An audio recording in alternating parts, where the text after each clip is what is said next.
my humble obeisances, all glories to Srila Prabhupada. Going to recite the verse, Canto 1, Chapter 1, text number 19. This is one of the very famous verse. By the way, I'm doing this just for my purification and hopefully for your pleasure. I really need a lot of purification.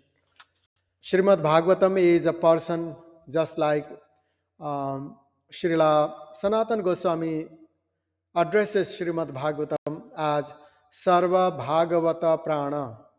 Srimad Bhagavatam is life and soul of all the Vaishnava devotees. Sarva Bhagavata Prana.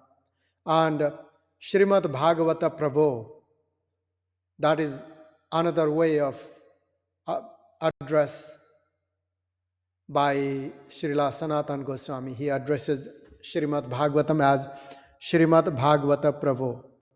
Srimad Bhagavatam is non-different from Lord Krishna himself.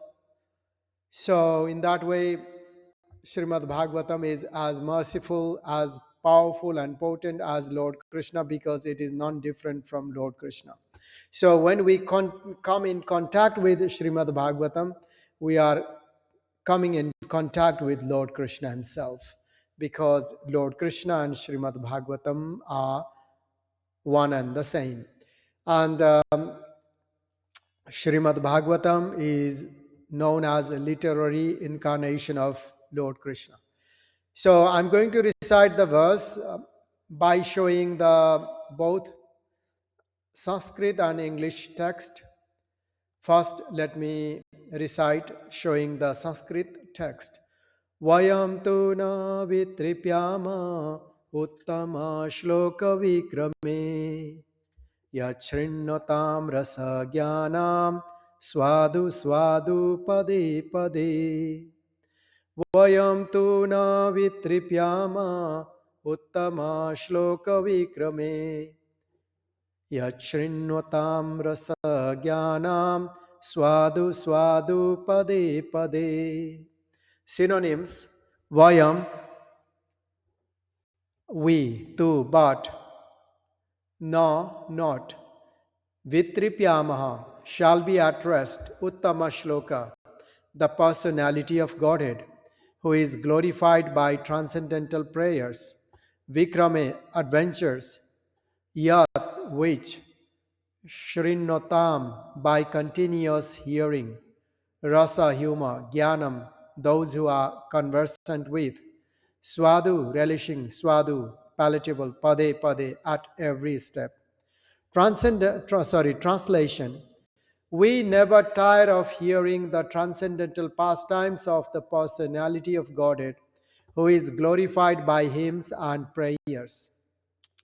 Those who have developed a taste for transcendental relationships with him relish hearing of his pastimes at every moment. Purport by His Divine Grace, Srila A.C. Bhaktivedanta Swami Prabhupada. There is a great difference between mundane stories, fiction or history, and the transcendental pastimes of the Lord. The histories of the whole universe contain references to the pastimes of the incarnations of the Lord. The Ramayana, the Mahabharata, and the Puranas are histories of bygone ages recorded in connection with the pastimes of the incarnations of the Lord and therefore remain fresh even after repeated readings. For example, anyone may read Bhagavad Gita or the Srimad Bhagavatam repeatedly throughout his whole life and yet find in them new light of information. Mundane news is static, whereas transcendental news is dynamic, inasmuch as the spirit is dynamic and matter is static.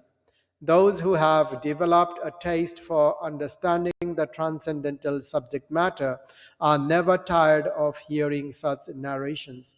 One is quickly satiated by mundane activities, but no one is satiated by transcendental devotional activities.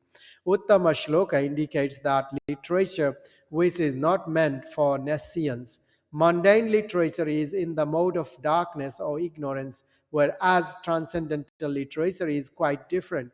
Transcendental literature is above the mode of darkness, and its light becomes more luminous with progressive reading and realization of the transcendental subject matter. The so called liberated persons are never satisfied by the repetition of the words Aham Brahmasmi.